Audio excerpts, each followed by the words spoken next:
মা, বাসি লাউ ভাজির ঘেরান খুবই মজার। একটু গরম কইরা ঠান্ডা ভাত দিয়ে খাইতে বড়ই টেস্টি। লগে কাঁচামরিচ মা, বুঝছো?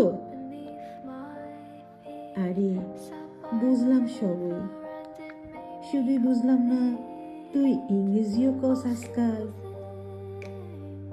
না মা, হেই যে বড়লোকদের বাসায় কাম করছিলাম, টুকটাক ইংরেজি শিখে ফেলাইছি। ভালো হয়েছে না মা? হ, ভালো হয়েছে। তয় তুই যদি স্কুলে যাইতে পারতি, তাইলে তো বই নিজে নিজেই পড়তে পারতি। ঠিক কইছি না বাজান? মনে বড় ইচ্ছা রে বাজান, তুই বই পড়বি। হ্যাঁ মা, ঠিকই কইছ।